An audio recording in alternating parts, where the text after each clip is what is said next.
بسم اللہ الرحمن الرحیم۔ بسم اللہ الرحمن الرحیم۔ علم مقاصد شریعہ، علم مقاصد شریعہ کا آج سبق نمبر 32 ہے۔ آج کے سبق کا عنوان ہے مقاصد شریعہ کی پہچان شارع کے سکوت کے ذریعے سے۔ آج کے سبق میں ہم اس بارے میں بتائیں گے کہ مقاصد شریعہ کو شارع کے سکوت سے بھی پہچانا جا سکتا ہے۔ شارع کا مطلب اللہ تبارک و تعالی یا نبی کریم صلی اللہ علیہ وسلم انہوں نے جن مقامات پر سکوت اختیار کیا ہے اس کے بارے میں کوئی حکم کرنے نہ کرنے یا حلال یا حرام ہونے کے بارے میں نہیں بتایا، تو ان جگہوں میں بھی ہم مقاصد شریعہ کو پہچان سکتے ہیں۔ اس سے پہلے سبق میں یعنی سبق نمبر 31 میں ہم نے اس پر گفتگو کی تھی کہ مقاصد شریعہ کی پہچان اسباب نزول کے ذریعے سے بھی ہو سکتی ہے، یعنی جو حدیث ہے یا قرآنی آیات ہے اس کا جو پس منظر ہے کہ وہ کس موقع پر نازل ہوئی اور نبی کریم صلی اللہ علیہ وسلم نے یا اللہ تبارک و تعالیٰ نے کس شخص کے بارے میں یا کس موقع کے بارے میں ارشاد فرمایا ہے، اس کے ذریعے سے بھی ہم مقاصد شریعہ کو پہچان سکتے ہیں۔ تو اس سلسلے میں ہم نے اسباب نزول کی پہچان کی اہمیت کے بارے میں گفتگو کی اور پھر مثالوں کے ذریعے سے سمجھایا کہ کس طرح ایک آیت سے یا ایک حدیث سے ظاہر طور پر کچھ اور معلوم ہو رہا تھا، لیکن جب ہم نے اس کے شان نزول کو معلوم کیا تو اس کے ذریعے سے شریعت کے جو مقاصد ہے اس کی طرف حقیقی طور پر ہم پہنچے۔ یہ مباحث چل رہے تھے کہ مقاصد شریعت کو ہم کیسے ثابت کریں گے۔ تو مقاصد شریعت کو ثابت کرنے کے لیے ہم نے بتایا تھا کہ 10 طریقے ہو سکتے ہیں،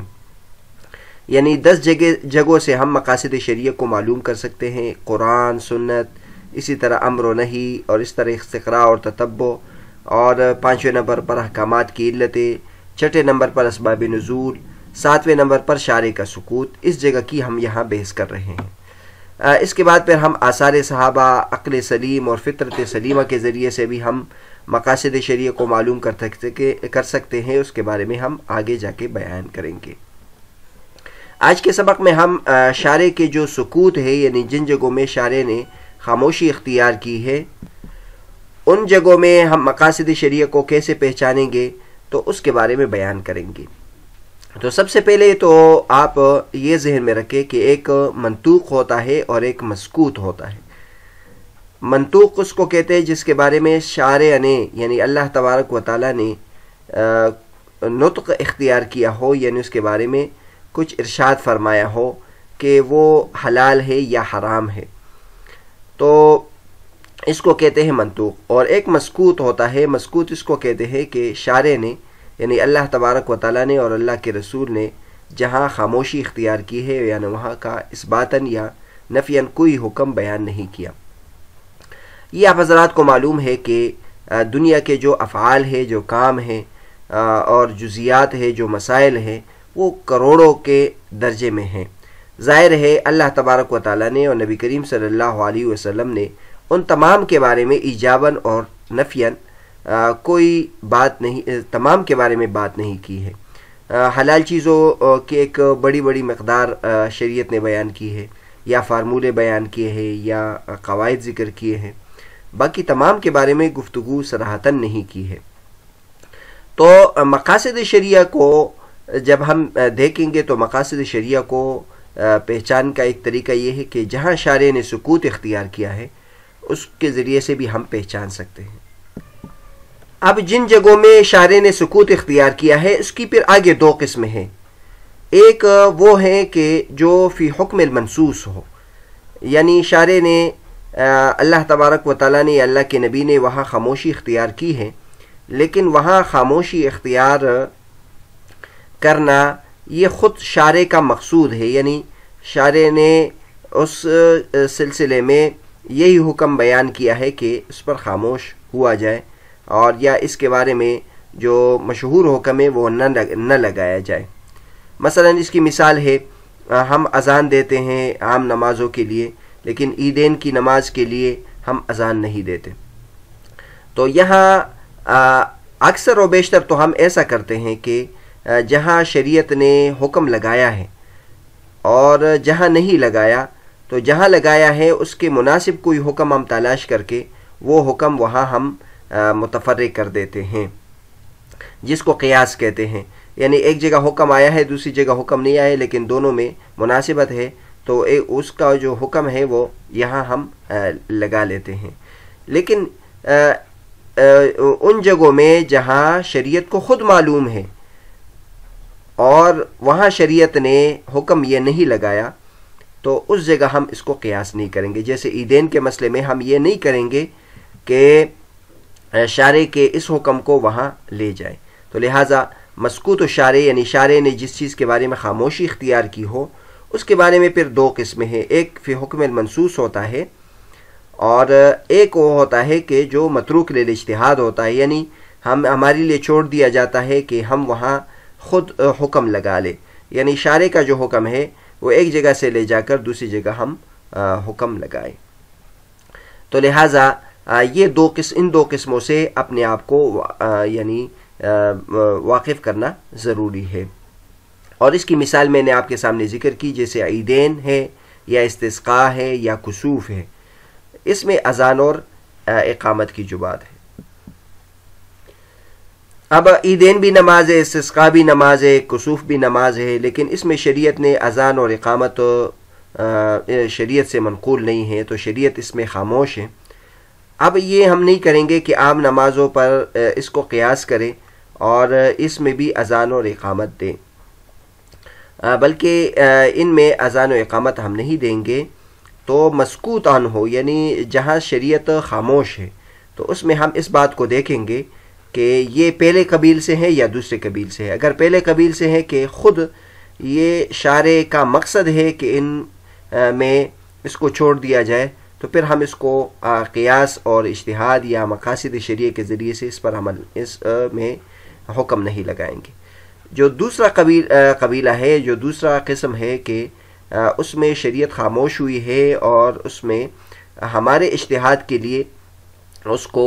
رکھا ہے، تو اس میں ہم اجتہاد کریں گے. یعنی شریعت نے ہم پر اعتماد کی ہے کہ یہ چند چیزیں ہم نے آپ کو بتا دیے ہیں، یہ اصول آپ کو بتا دیے ہیں، اب ان کو آپ اس پر قیاس کرتے جائیں، فاعتبروا یا اولی الابصار، تو پھر ہم مقاصد شریعہ کی روشنی میں اس وہاں پھر حکم لگائیں گے.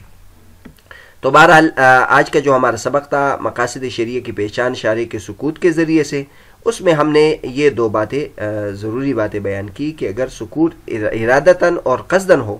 تو وہ پھر مقصد شرعی ہوگا، یعنی خود شریعت کا مقصد وہاں سکوت ہے اور وہاں سکوت ارادتاً اور قصداً اختیار کیا گیا ہے کہ ان جگہوں میں آپ نہ کریں. مثلا کسوف میں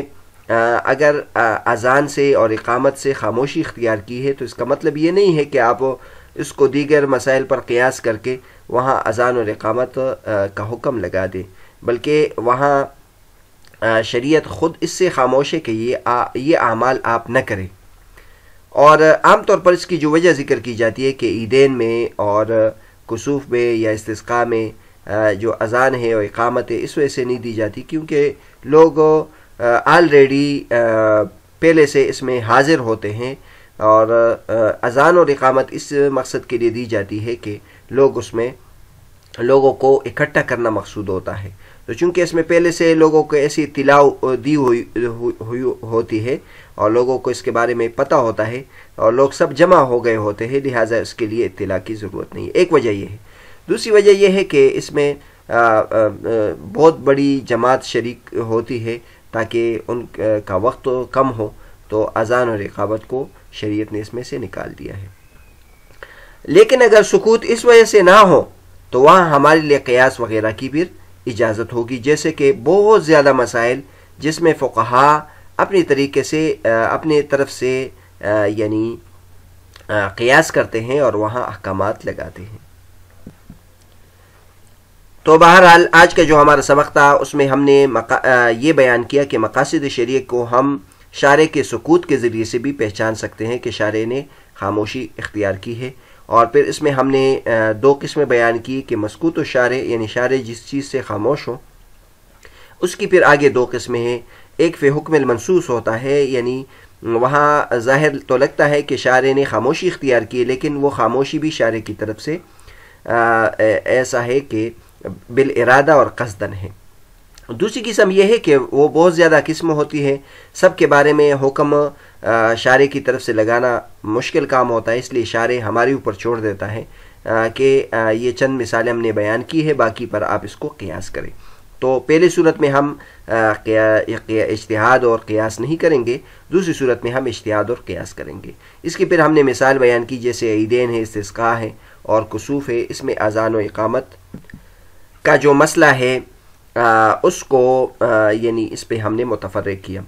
اور پھر آخر میں خلاصے کے طور پر بیان کیا کہ اگر شارع کا سکوت یعنی شارع کی خاموشی ارادتاً اور قصداً ہو تو وہ پھر مقصد شرعی ہوگا، لیکن اگر شارع کا سکوت اس وجہ سے نہ ہو تو وہاں ہمارے لیے قیاس وغیرہ کی اجازت ہوگی.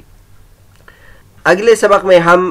مقاصد شریعہ کی پہچان اقوال صحابہ اور عقل و فطرت سلیمہ کے ذریعے سے بھی کر سکتے ہیں، اس کے بارے میں بیان کریں گے انشاءاللہ.